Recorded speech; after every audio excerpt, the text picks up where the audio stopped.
للہ رب العالمین والصلاۃ والسلام علی رسولہ الکریم وعلی آلہ وصحبہ اجمعین۔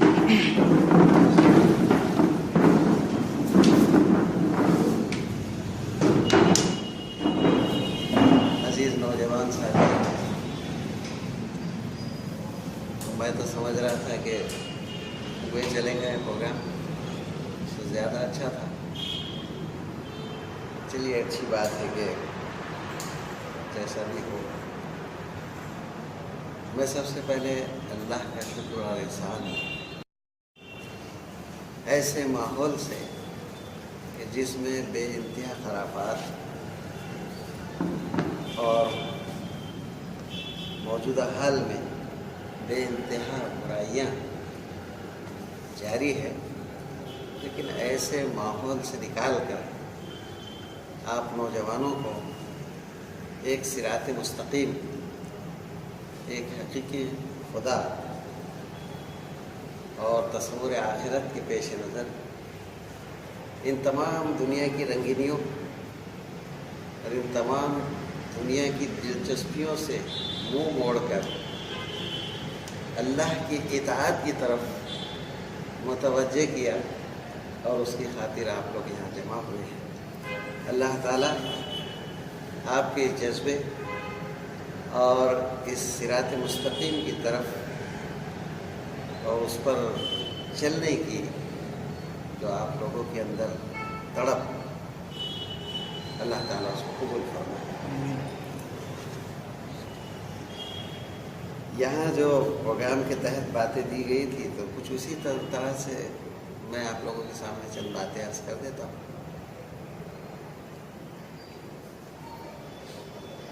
پروگرام کی جو ترتیب تھی وہ اس طرح سے تھی کہ جو باب ہے ایمان اور اطاعت کا، اس سے متعلق چند باتیں ہمارے سامنے آئیں۔ تو ایمان کے معنی ہوتے ہیں ماننے، کسی چیز کو ماننے۔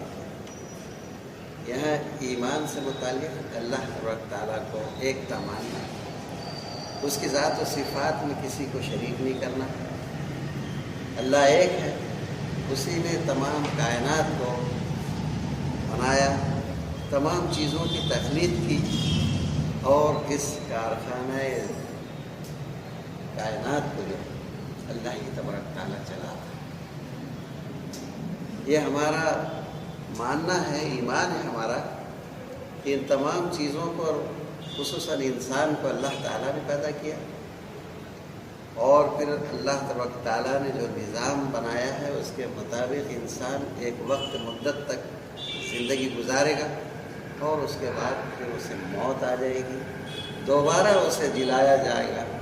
اور پوری زندگی کا حساب و کتاب لے کر پھر اس کو جنت اور جہنم کا اس کا فیصلہ کیا جائے گا۔ ان چیزوں پر ہمارا ایمان ہے، ان باتوں پر ہمارا ایمان ہے، ان تمام غیبی چیزوں پر بھی ہمارا ایمان ہے۔ جنت ہے، جہنم ہے، اللہ رب العزت ہے جسے ہم نے دیکھا نہیں ہے، ملائکہ ہے۔ ہمارا عقیدہ ہے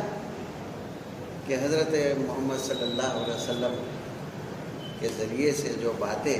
ہم تک پہنچی ہیں، جو ظاہر ہے وہ بھی اور جو چھپی ہوئی ہے وہ بھی، یہ تمام تر حق ہے، سچی ہے، اور ان چیزوں پر ہمارا ایمان ہے، ہم مانتے ہیں ان چیزوں کو۔ اب ظاہر ہے کہ ایک چیز یہ ہمارے سامنے آ گئی ہے کہ اللہ کا وجود ہے، وہ ایکتا ہے، بندگی کے لائق سوائے اس کے کوئی نہیں۔ اسی نے ہمیں جان دی ہے، وہی ہمیں جلا رہا ہے، اور زندگی میں تمام لوازمات سے اور تمام زندگی کے تقاضوں کو جو ہے وہ پورا کر رہا ہے۔ وہی موت دے گا اور جزا و سزا کا معاملہ بھی کرے گا، کیونکہ وہ مالک یوم الدین۔ اس لیے ضروری ہے کہ ایاک نعبد و ایاک نستعین، ایمان کے ساتھ ہمیں اطاعت کی بھی ضرورت ہے، ایمان کے ساتھ اطاعت کی بھی ضرورت ہے کہ ہم جس چیز پر ایمان رکھتے ہیں تو پھر اطاعت بھی لازمی ہے۔ تو ایمان اور اطاعت یہ لازم اور ملزوم چیز ہے۔ پھر اطاعت کے لیے علم اور یقین کی ضرورت۔ ظاہر ہے کہ ایک شخص کا یہ ایمان ہے، یہ ماننا ہے کہ اللہ ہے، اسی نے ہمیں زندگی دی، وہی موت دے گا، اور آخرت میں جزا و سزا کا مالک وہی ہے، جزا و سزا کا معاملہ کرنے والا وہی ہے۔ تو ظاہر ہے کہ تمام انسان جو مختلف سطحوں سے جو ہے کسی پاور کو جو ہے، خدائی پاور کو، خدائی طاقت کو وہ مانتے تو ہیں، لیکن جو حقیقی تصور ہے خدا تعالیٰ کا، جو حقیقی تصور ہے آخرت کی زندگی کا، جو حقیقی تصور ہے انبیاء کے آنے کا اور ان کے آنے کے مقاصد کا، وہ تصور عام طور پر دوسری قوموں، دوسرے لوگوں کے اندر نہیں پایا جاتا۔ یہ تصور اگر پایا جاتا ہے، ایک خدا کو ماننا، آخرت کا سچا تصور، انبیاء کا جو ہے وجود، انبیاء کا آنا، ان کے مقاصد کو جاننا، یہ تمام تر چیزیں اگر کسی کے پاس ہے اور ان حقائق کو اگر کوئی جانتا اور مانتا ہے تو وہ ہے مسلم۔ لیکن مسلم جو ہے ہو جانا صرف اطاعت کے لیے کافی نہیں ہو جاتا ہے، بلکہ اس کے لیے سچے علم کی ضرورت ہوتی ہے، حقیقی علم کی بھی ضرورت ہے۔ اطاعت کے لیے علم کی ضرورت ہے، اور اسی لیے ایک ایمان والے میں اور جو ایمان والا نہیں ہے اس میں ایک بہت بڑا فرق ہے۔ ایک شخص نے ایمان لایا، لا الہ الا اللہ محمد رسول اللہ کہا، فوراً وہ اللہ کا ہو گیا، اور اللہ نے اس سے وعدے بھی کر لیے جنت کے۔ اور بس ایک شخص ایسا ہے کہ جس نے لا الہ الا اللہ محمد رسول اللہ کا اقرار نہیں کیا، اور کہا گیا کہ بھئی اللہ کا کوئی وعدہ اس سے نہیں ہے، بلکہ انکار کرنے والوں کے لیے جہنم، عذاب عظیم۔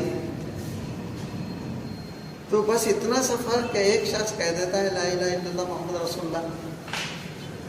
اور دوسرا نہیں کہتا ہے، تو جو اقرار کرتا ہے اس کلمے کا وہ جنت میں چلے جا رہا ہے بس کہنے کے مطابق۔ یہ فرق جو ہے، یہ فرق علم اور عمل کی بنیاد پر، یہ فرق صرف زبان سے جو ہے اقرار کر لینے اس کی وجہ سے نہیں ہے،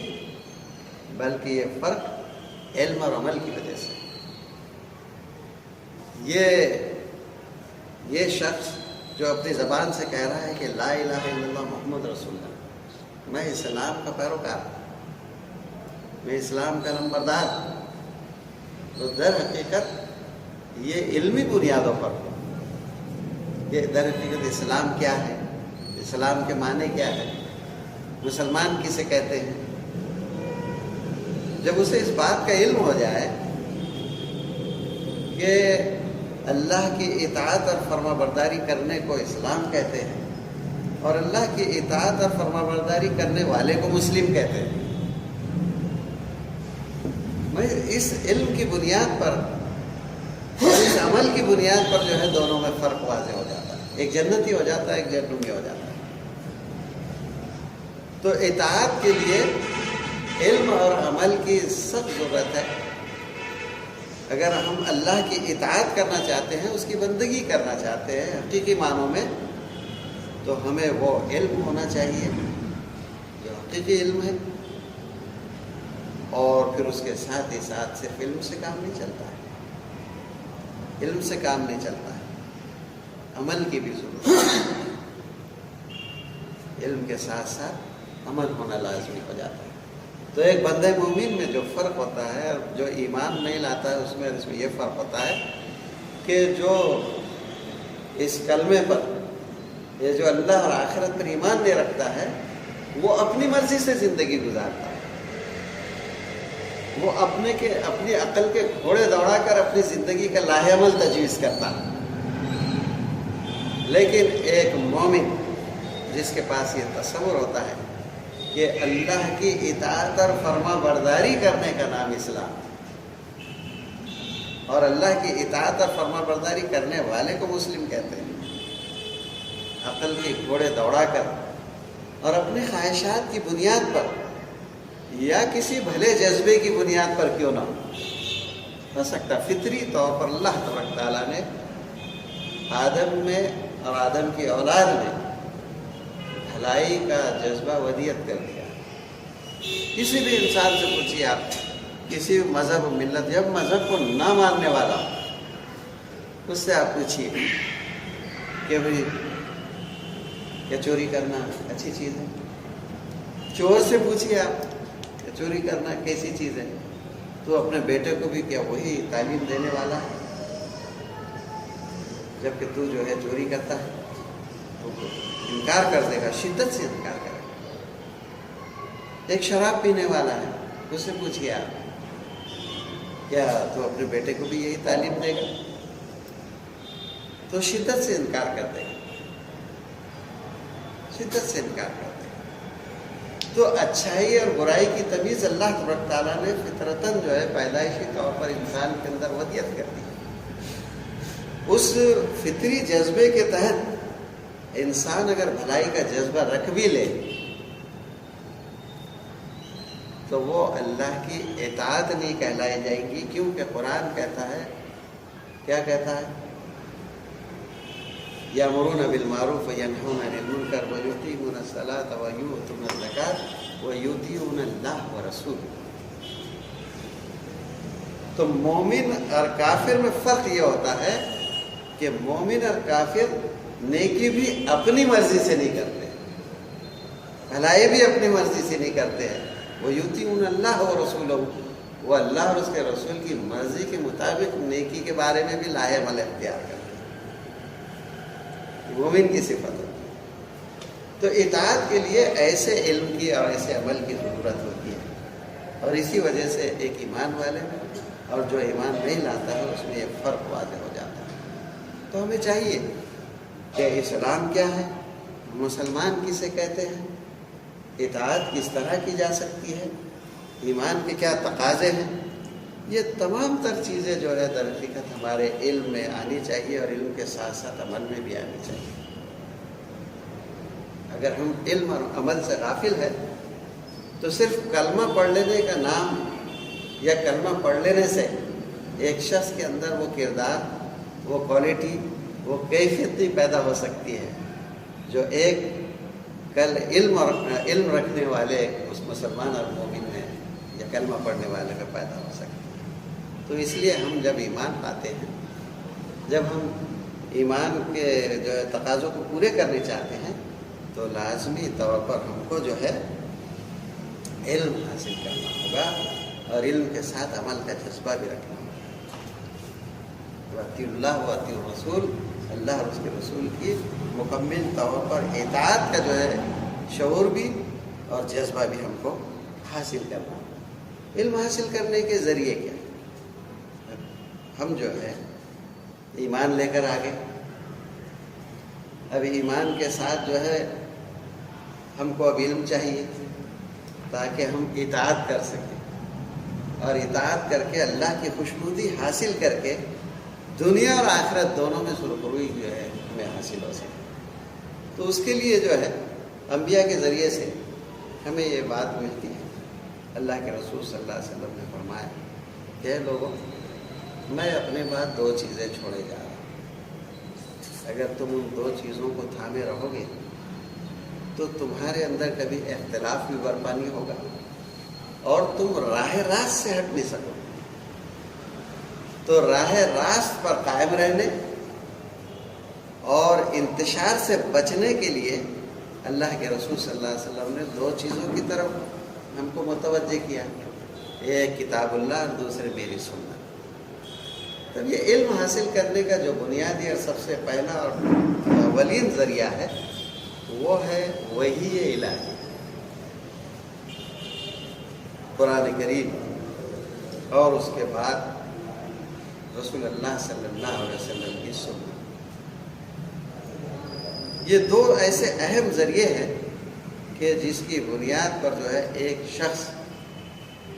ایمان اور اطاعت کرنے والا بن جا سکتا ہے.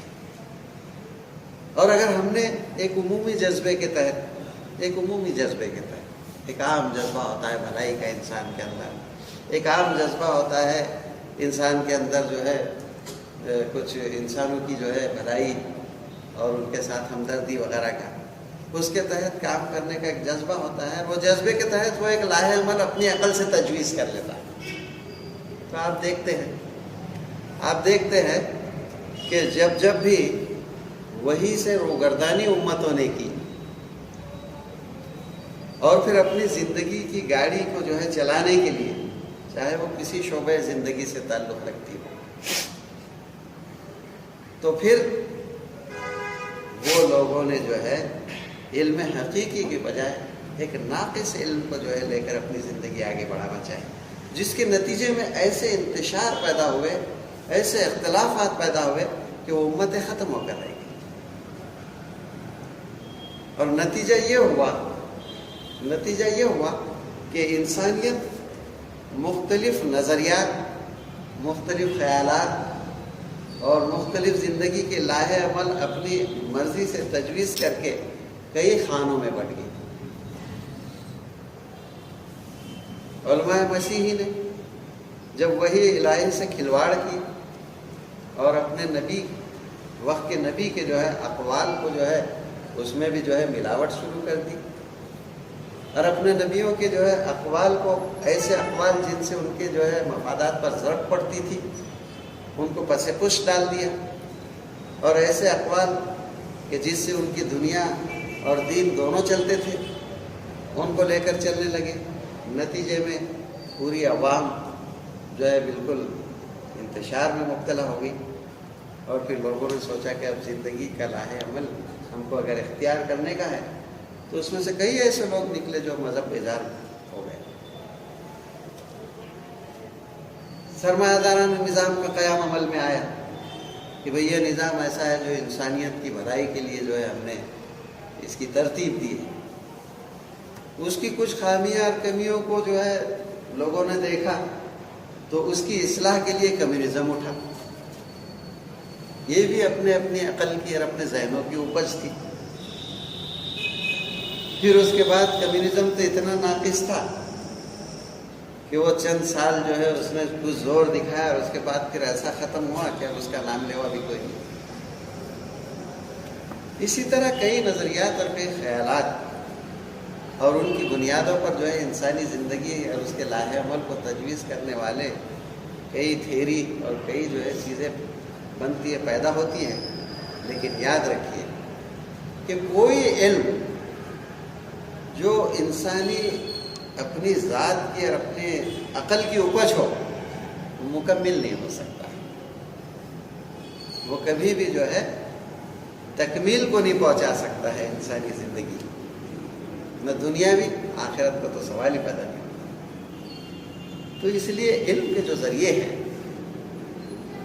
ہماری عقلیں بڑی کمزور ہیں، ہماری عقلیں بڑی ناقص ہیں، ہماری نگاہیں بڑی محدود ہیں کہ اس دیوار کے پیچھے کیا ہو رہا ہے، اور اس دیوار کے پیچھے جو کچھ بھی عمل ہو رہا ہے تو اس کی اصلاح کے لیے کہہ لیجئے یا اس کی جو ہے اس کو بڑھانے کے لیے کہہ لیجئے، ہم کوئی ایسا لاہ عمل تجویز نہیں کر سکتے، کیونکہ ہم اس علم سے غافل ہیں جو اس دیوار کے پیچھے ہو رہا ہے. تو ہم کیا زندگی کا لاہ عمل جو ہے تجویز کر سکیں گے؟ ہم کیا جو ہے حقائق کو، دنیا کے ڈھکے چھپے حقائق کو جان سکیں گے؟ اور جب ہم جان ہی نہیں سکتے مکمل طور پر تو ہم کیا لاہ عمل تجویز کر سکتے ہیں؟ تو اس لیے ہم کو جو ہے علم حاصل کرنے کا جو اولین اور جو زبردست ذریعہ ہے وہ ہے قرآن اور سنت. اب قرآن و سنت جو ہے یہ کوئی ایسی چیز نہیں ہے معجزاتی اور جادوئی کہ ہم اس کی آیات اور اس کے سورے جو ہے بے سوچے سمجھے تلاوت کریں اور جو ہے بس نوازشوں پر نوازشیں کریں ہوتے چلی جائے. یہ کوئی ایسی کتاب نہیں ہے، کوئی ایسا منتر نہیں ہے، کوئی ایسا جادو اور معجزہ نہیں ہے، بلکہ انسانی زندگی گزارنے کا ایک طریقہ ہے، ایک طریقہ عمل جو اللہ تعالیٰ نے ہم کو عطا کیا. اللہ تعالیٰ نے انسان کو پیدا کیا اور ہوا پر نہیں چھوڑ دیا، ہوا پر نہیں چھوڑ دیا، تمام انسانوں کو اور ایمان والوں کو اس بات پر غور کرنا چاہیے کہ آپ دیکھیں گے کہ یہ موٹر وہیکل ہے، یہ موٹر وہیکل جس نے ایجاد کی، جو انجینئر ہے، جو بھی ذہن ہے، جس ذہن نے بھی اس موٹر وہیکل کو جو ہے ایجاد کی ہے، اور اس کو ایجاد کرنے کے بعد جب اس کو استعمال کے لیے جب اس کو جو ہے میدان عمل میں لایا گیا تو اس نے یوں ہی اس کو میدان عمل میں نہیں لے کر آیا، بلکہ کیٹلاگ بھی اس کے ساتھ اس نے آپ کو دے دیا۔ اور آپ جتنی بھی ٹیکنالوجی ہے، جتنی بھی مشینریز اس وقت چھوٹی سے چھوٹی، بڑی سے بڑی، چاہے آپ کے کچن میں جو ہے گرائنڈر مکسچر جو ہوتا ہے وہ کیوں نہیں ہوتا، یا بڑی سے بڑی کار یا ٹرک یا ہیوی مشینریز ہو، بڑی سے بڑی، ایک جو ہے کیٹلاگ ہوتا ہے اس کا، جو اس کے نیچر کو بھی جو ہے سمجھاتا ہے، اور اس کے تقاضوں کو کیسے پورا کرنا، اس کو کیسے اچھا رکھنا اور کیسے اچھا نہیں رکھنا، وہ تک سمجھاتا ہے۔ اگر اس نے کہا کہ یہ موٹر وہیکل کو یہ نمبر کا یہ آئل کی ضرورت ہے، تو آپ نمبر تک چینج نہیں کر سکتے اس آئل کا۔ آپ یہ نہیں کہہ سکتے کہ بھئی یہ جس نمبر کے آئل کا اس انجینئر نے جو کار نکالا ہے، یہ موٹر وہیکل دی ہے ہم کو، تو وہ نمبر کا جو ہے بہت مہنگا ہے، میں اس کو استعمال نہیں کرتا ہوں، وہ تو 200 روپے لیٹر مل رہا ہے، جبکہ 60 روپے لیٹر کا بھی تیل ملتا ہے، چکناہٹ کی تو ضرورت ہے، یہ ڈال دیں گے، آپ تباہ کر کے رکھ دیں گے اس کو، فساد برپا ہو جائے گا، اس کی پوری ٹیکنالوجی بھی عجیب۔ پھر بھلا کیسے ایک انسان اور پھر ایمان والا علم کے بغیر اپنی زندگی کا لاہ عمل تجویز کر لے، اور وہ خاندانی نظام، معاشرتی نظام، معیشت کا نظام اور اقتصادی نظام اور پھر سیاسی نظام جو ہے اپنی مرضی سے چلانے لگ جائے، اپنی مرضی سے قائم کرنے لگ جائے، ظاہر ہے کہ یہ علم جو تمہارے ان تمام نظاموں کو، ان تمام شعبۂ زندگی کے اندر اگر امن اور چین، سکون، شانتی اگر ہم چاہتے ہیں تو اس کے لیے اسی علم کی ضرورت ہے جو علم اللہ تبارک تعالیٰ نے عطا کیا، کیونکہ انسان کو پیدا کیا اللہ نے اور اس کو میدان عمل میں لایا اللہ نے، تب اس میدان عمل میں زندگی کیسے برتنا ہے، ظاہر ہے کہ ایک معمولی سا موٹر وہیکل بنانے والا انجینئر بھی اس موٹر وہیکل کو ہوا پہ نہیں چھوڑ دیتا، یہ الٹا آپ کے ہاتھوں میں نہیں دے دیتا۔ تو میرا اللہ تبارک تعالیٰ جو بڑا زبردست منصف ہے، وہ بھلا انسان کو جو ہے پیدا کر کے کیسے ہوا پہ چھوڑ دے، کیسے ہو کر، تو اللہ تبارک تعالیٰ نے انسان کو پیدا کیا، اور انہی میں سے ایک نبی اور رسول پیدا کیے ہر دور، اور انسان کو جو ہے اس کی زندگی گزارنے کا ایک طریقہ اور سلیقہ جو ہے وحی کے ذریعے سے ان پر نازل فرما کے تمام انسانوں تک جو ہے اس طریقہ زندگی کو جو ہے بتلا دیا۔ دنیا کا کوئی انسان یہ نہیں کہہ سکتا کہ میرے پاس کبھی کوئی اللہ کی طرف سے نبی نہیں آیا، یا پھر نبی آیا تو اس کی طرف سے کوئی وحی یا کوئی علم نہیں آتا ہوا مجھے، یہ کوئی انسان نہیں کہہ سکتا۔ قرآن اس بات کی جو ہے وضاحت کرتا ہے کہ ہم نے ہر علاقے میں، ہر دور میں، ہر قوم میں نبیوں کو بھیجا، اپنے صحیفے نازل کیے، اپنی جو ہے وحی کو نازل کیا، تاکہ انسانیت جو ہے صحیح رخ پر جو ہے اپنی زندگی کو جو ہے گامزن کر کے مکمل طور پر دنیا اور آخرت کے وہ فائدے اٹھا سکے۔ تو ایک چیز تو سامنے آئی ہمارے کہ ایمان کا تقاضا ہے اطاعت، اور اطاعت کے لیے علم کی اور یقین کی ضرورت ہے۔ صرف علم سے بھی کام نہیں ہوتا ہے، علم، عمل، اور علم اور عمل کے لیے یقین کی ضرورت ہے۔ خالص علم بھی کافی نہیں ہوتا، خالص علم عمل کے لیے کافی نہیں۔ آخرت میں جہنم سے نجات کا تصور، اور آخرت میں جہنم سے نجات کا تصور بھی اس دوزخ پر یقین سے ہوگا. اس لیے سورہ تکاثر میں یہ بات آئی کہ اگر تمہیں جہنم کی آگ کا جو ہے صرف علم نہ ہوتا بلکہ یقین ہوتا، علم الیقین، تو تمہارے اعمال ایسے نہیں ہوتے. تمہارے اعمال ایسے نہیں ہوتے. علم ہے تمہارے پاس، لیکن اس کے باوجود یہ عمل اس لیے ہے کہ تمہیں یقین نہیں. اگر یقین ہوتا تو ایک قدم بھی اللہ کی مرضی کے بغیر تم نہیں اٹھاتے. ایک قدم بھی اللہ کی مرضی کے بغیر نہیں اٹھاتے. در حقیقت یہ علم تمہارے پاس جو ہے یہ یقین کے بغیر ہے. اگر تمہارے اندر یقین ہوتا تو تمہاری خواہشات کو تم دبا دیتے. تمہارے اندر اگر یقین ہوتا آخرت کا، یقیناً آخرت برپا ہونے والی ہے، اور جو کچھ بھی ہمارے رسول محمد رسول اللہ صلی اللہ علیہ وسلم کی طرف سے ہم کو ملا ہے اس کی بنیاد پر جنت اور جہنم کا فیصلہ ہونے والا ہے، اور وہ فیصلہ اٹل ہے. اس بات کا اگر یقین ہوتا تو قطعاً ہمارے اعمال ایسے نہیں ہوتے. اللہ تعالیٰ فرماتا آگے وہ بات آخری بھی ایمان بالغیب، کہ ایمان بالغیب پر اس طرح کا یقین بہت ضروری ہے. میرے نوجوان ساتھیوں، اگر اس طرح کا یقین نہ ہو اور یقین کے ساتھ تحقیقاتی اور تخلیقی علم ہمارے پاس نہ ہو تو پھر ہماری مسلمانیت میں تھوڑی کمزوری اور گھٹائی پیدا ہو جا سکتی ہے. آخر میں میرا وقت ختم ہو گیا. کیا لکھے؟ ٹھیک ہے، 2-4 منٹ میں چند باتیں میں آپ کے سامنے رکھ دینا چاہتا ہوں کہ اصل میں اب ایک چیز تو یہ ہے کہ اسلام اور مسلمان ہونے کے لیے جس علم کی ضرورت ہے وہ علم ہمارے پاس آ گیا، اور ہمیں آخرت پر یقین بھی، اور یہ ہمارا یہاں جمع ہونا ہی اس بات کی دلالت ہے کہ ہمارا آخرت پہ یقین، یہ اس بات کی دلالت ہے کہ آج کی دنیا جو بڑی رنگینیوں سے بھری ہوئی،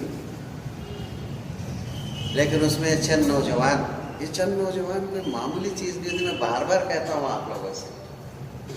کہ کبھی یہ نہیں سوچنا کہ 15 سے 17 کروڑ کی آبادی میں چند نوجوان بیٹھے ہیں. ایسا کبھی نہیں سوچنا، کبھی نہیں سوچنا ایسا.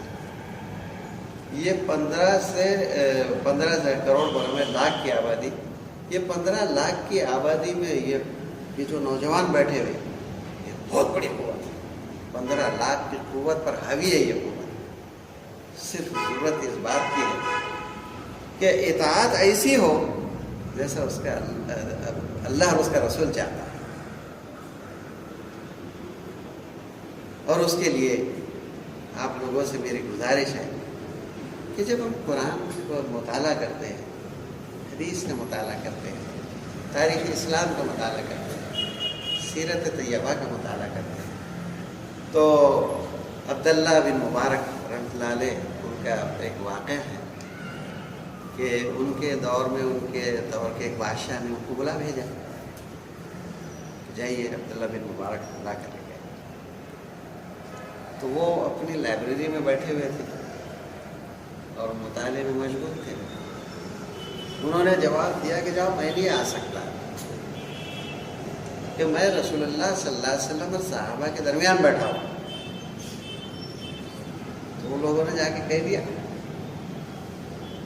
اس نے کہا کہ کیا عجیب بات ہے، رسول اللہ صلی اللہ علیہ وسلم نہ دنیا میں ہے، نہ صحابی کوئی اس وقت دنیا میں، تابعین بھی نہیں ہے اس وقت، یہ بزرگ ایسا کیوں کہہ رہے ہیں؟ تو ان کو پھر بلایا گیا زبردستی اور ان سے اس بات کی وضاحت چاہی. تو انہوں نے کہا کہ میں جب سیرت طیبہ کا مطالعہ کرتا ہوں تو اس وقت میں اپنے آپ کو اللہ کے رسول صلی اللہ علیہ وسلم کو سامنے اور صحابہ کرام کو اپنے اطراف میں پاتا ہوں. گم ہو جاتے تھے مطالعہ کرتے وقت،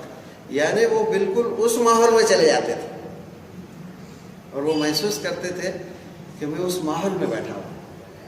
تو جب بھی ہم قرآن کا مطالعہ کرتے ہیں تو درس دینے کے لیے نہ کریں کہ مجھے درس دینا ہے، چلیے تو کچھ پڑھ لیتا ہوں. پھر قرآن کا مطالعہ کرتے وقت کوشش یہ کیجئے کہ ٹھیک ہے یاد کر لینا بھی اچھی بات ہے، لیکن یاد کرنے سے زیادہ اس علم کو جذب کرنے کی کوشش کیجیے. اس علم کو جذب کرنے کی کوشش کیجیے. اور اس علم کو جذب کرنے میں 2 فائدے ہوں گے. ایک فائدہ تو یہ ہوگا کہ ہماری روحانی جو کیفیت ہے، قوت ہے، وہ اللہ اور آخرت کے پیش نظر پروان چڑھے گی، مضبوط ہوگی، اس میں اس کو تقویت ملے گی. اور دوسری چیز کہ جب اس علم کو جذب کر لیں گے تو آپ اس کو جو ہے اپنے انداز میں جو ہے لوگوں کو پیش کرنے کی آپ کے اندر جو ہے کیپیسٹی اور صلاحیت پیدا ہو جائے گی، اپنے انداز میں. اور جب آپ اپنے انداز میں پیش کریں گے تو سامنے والا بھی جو، اور سامنے تو کبھی پڑھے لکھے بیٹھے ہوئے ہوں گے، کبھی ایک دم ان پڑھ بیٹھے ہوئے ہوں گے. تو دونوں فائدے اس سے ہوں گے. ایک تو ذات کو فائدہ ہوگا اور دوسرے جو ہے سامعین کو بھی بہت فائدہ ہوگا کہ آپ اپنے انداز میں ان کو سمجھانے کی کوشش کریں. تو ایک تو یہ چیز قرآن ہو، کیا سنت ہو، یعنی سیرت طیبہ ہو، کیا حدیث ہو. اور جب قرآن کا مطالعہ کرتے تو دوڑنے کی کوشش مت کیجیے کہ بھئی اب اتنا جو ہے چیپٹر ختم ہی کر دوں گا یا اتنا چیپٹر ختم ہی کر دوں گا، بلکہ اس پر غور فکر کیجیے، اس علم کی تہہ کو پہنچنے کی کوشش کیجیے. کیونکہ قرآن مجید میں جو بات آتی ہے نا کہ یتلو علیہم آیاتک ویعلمہم الکتاب والحکمت، کہ یہ جو علم ہے والحکمت، حکمت کے معنی جادوئی یا معجزاتی نہیں ہوتے ہیں. حکمت کے معنی ہوتے ہیں علم کی تہ پہ پہنچ کر معاملے کو قابو میں کرنا. تو آپ قرآن پڑھیں گے تو دنیا انسانیت کے معاملات کو قابو میں کرنے کے لیے قرآن کی تلاوت کریں گے. تو حکمت کے معنی ہوتے ہیں علم کی تہ کو پہنچ کر معاملے کو قابو میں کرنا. وَيُعَلِّمُهُمُ الْكِتَابَ وَالْحِكْمَةَ، یہ علم ایسا علم ہو کہ جو اس کے تہ میں پہنچ کر ہم معاملے کو قابو کر سکیں. تو ایسا مطالعے کا بھی جو ہے معاملہ رکھیے آپ. اللہ تعالیٰ سے میری دعا ہے کہ اللہ تعالیٰ ہم تمام کو سب سے پہلے تو ایسے ماحول سے نکل کر، میں اللہ سے دعا کرتا ہوں کہ اللہ ان نوجوانوں کے جذبے کو تو قبول فرما،